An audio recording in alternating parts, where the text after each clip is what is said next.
97.9 GRD. It's time for something special for you guys. Adelitas Way's got a new song, got a new album coming. And on the line, I've got Rick DeJesus from Adelitas Way. How you doing, Rick? I'm glorious. I feel great. I'm just enjoying a beautiful day in California. There you go. It's a beautiful day all over. It's nice here in Grand Rapids, too. I hear we're coming there. We're coming there to cause some trouble. Oh, that's exciting. I'm looking forward to that. Oh, I can't wait, man. And before we start, I just wanted to thank you guys so much for all the love, man, always. No problem. You guys have a lot of good stuff to love, you know? Oh, thank you so much. Oh, man, I can't wait to hear the new record. It's exciting. I was going to ask, you just released the song, Dog on a Leash. How does it feel to have the song out where people can hear it? It feels amazing. You know, we worked on the record for a year and 5 months, just putting this thing together and crafting it. And we wanted to make it an experience for the people. And I think Dog on a Leash is a good precursor for what's to come. You know, I think it sets the tone right for the kind of record we made. We wanted to really implement, you know, what our live show brings as far as the organicness of the sound. And we did the record in Nashville with Nick Raskulenis, and we went for a really totally live kind of vibe, analog. You know what I mean? I mean, everything was played out of real instruments, man, drums, amps. I mean, it's like today, not a lot of people think you need to do that. You don't want to use a computer to do all your albums? What's up with that? We won't even allow it. We're you know, the band is nuts about that kind of stuff. You know, we want it to sound like rock and roll, man, real. And I don't even like when people put samples on stuff. I'm like, no.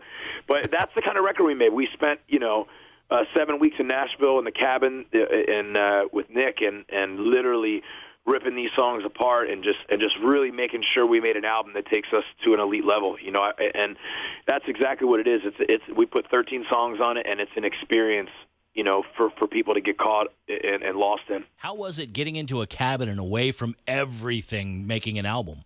I think it's how it has to be. You know, when you're focused on doing something great or focused on, you know, I took this mentally like we were making history. And I know that sounds crazy, but if you're not thinking like that, then you're not going to make history. So I took every step of this process like we were going to come out and really do something special for ourselves, for rock and roll, for the fans. And we being locked away like that helped us really focus on the task at hand. You know, we really wanted to come out and make sure we made the best rock record that comes out. And that was the only mindset in our heads. Dog on a Leash starts off with kind of a different kind of sound right there at the beginning. What brought that about? You know, I think it's just the angst of the opening statement of the song. You know, like it was really written around the lyrical content of, you know, I see you coming, I'm supposed to follow, but I don't want to have this chain. You know, it's like we're all in our life where whether it's our wives or for ladies, it's our husbands where, you know, you involve yourself with someone and they change you as a person overall. You know what I mean? Your whole life is kind of revolved around changing and being molded into the perfect companion for each other. But you also find yourself caught up losing the outside world. You can't go. You've been there. I'm sorry. Are you married? No. You're not married. Do you have a long-term girlfriend? No. Oh, see, then you're not a dog on a leash. You are escaping the dog on a leash. You know what?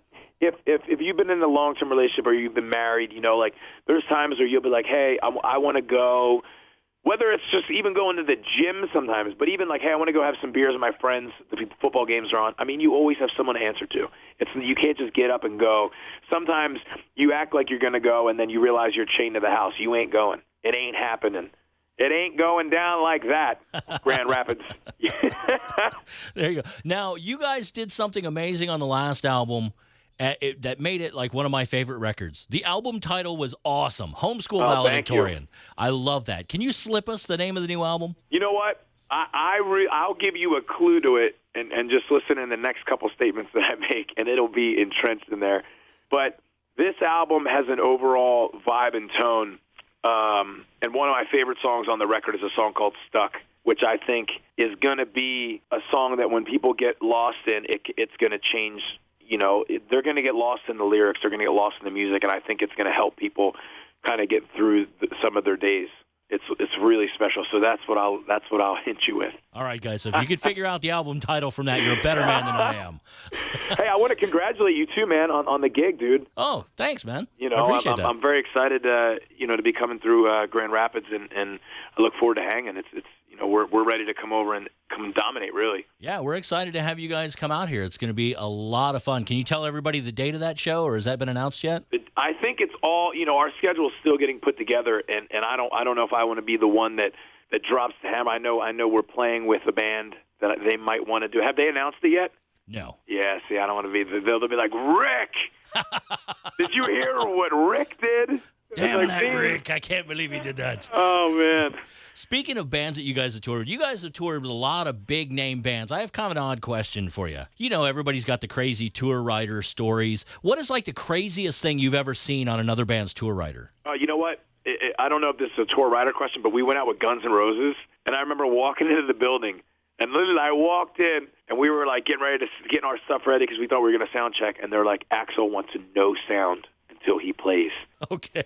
We were like, wait a minute, but we have to play before him. Does that mean, like, we don't play? Or they were like, no, but no sound check, no noise, no nothing. And I was just like, you know what? He's Axl Rose. I'm just going to go and eat all this awesome catering over here. That was what I did. So when you guys are putting together your rider, your requirements of what you want, do you ever put anything in there just to see if the promoters are paying attention to what's in there? No, because a lot of time they're not, and you're offended. You're like, oh, come on, guys. All I wanted was water. You know? No, I like, for me on the tour rider, I like to have socks. I like to have Gushers. I'm a big Gushers fan. And I like to have a bottle of wine, man. I like the red wine. The band likes Jack and all that stuff. I like to sip on wine and just really be. I'm a zenful guy, man. I'm a super zenful fella. I look at the upside of almost everything. Like I'm totally not one of those people that's just super pessimistic about everything. Like if someone cuts me off on the highway, I'm like, oh, I guess they got to get somewhere fast. Well, you're a better man than me because I get pissed off when that happens. I mean, I think I get road rage when I'm in the car with my daughter, and I feel like somebody's being a real jerk, man. Because I'm not a pushover. But overall, within life, I like to have just a good vibe and good energy. I like to not really harp on the negative things because you can get lost in them. But I make records about that kind of stuff, though. So, that's where I think my therapy comes from, the songwriting. There you go. You kind of get it all out in there. I do. You listen to the records, you're like, what is the matter with this guy? There's something wrong with that dude. He's crazy. And then he talk to you, and you're like, oh, no, man, I'm chill. I'm okay. And they're like, what happened? This guy on the record he's mad. Yeah, he's a very angry man. I get mad sometimes. But... There you go. Okay, question for you. When you're out on the road and you've got a little bit of downtime, I know a lot of bands now like to play video games. Some wander through town. Some people eat food and write food blogs and stuff. What do you like to do when you're on tour and you got a little bit of downtime? Look, I'm going to be unhinged with you because interviews wouldn't be fun if people were just feeding you the same lies. You know what I like to do? I like to smoke pot and I like to eat mad good food. I like to get a little high. And I like to go eat at good restaurants or just hang with the band. We're a band that still hangs out together, man. Trevor's been playing with me, for 6 years now, and we totally get to venues and we like to find some good food places around, and I like to get massages, man. So it's all really about. I try to be as relaxed as possible on the road, man. Like I said, you'll see me backstage. I'll have a glass of wine in my hand. I'm just like, hey what's guys going on? I need to hook you up with Metalhead Ned when you come into town because he loves to get massages. It's all he talks about. Oh, that's me too, man. You know what it is? It's the torture I put my body through during the live show, man. I'm willing to risk every limb I have to make sure that I'm, I get caught up in rocking out, dude. I love to rock out. When I play with my band, I really feel that way, and I feel that exciting and that, you know what I mean? I can't wait to play with those guys as much as the people can't wait to see the show. Okay, so I need massages. There you go. Something I got to ask just because, with your name, does anybody say, or do you ever say to anybody, hey, man, don't with DeJesus? Oh, all day. You kidding me? That's one of the statements of my life. I get that, and I love it. I embrace it. Because nobody does, right? How many odd looks do you get from people who have no idea what you're talking about? If they don't know what I'm talking about, they're not my kind of people, because if you haven't seen The Big Lebowski, then we don't have that much in common. Well, cool, man. Thanks for calling, Rick, and good luck with the new song and the tour. We're looking forward to seeing you guys here. We're hoping for big things for you guys because you had such great response on the last record. I know everybody's going to be loving this new record, whatever it might be called. Oh, thank you. Exactly. Whatever it might be called, we'll give them the wink. Thank you guys so much for everything, and we can't wait to come and rock Grand Rapids. Thank you, man. We look forward to seeing you here. Thanks, Sean. So here it is. Let's crank it up for you right now. It's the brand new one from Adelitas Way. It's called Dog on a Leash. 97.9 GRD rocks.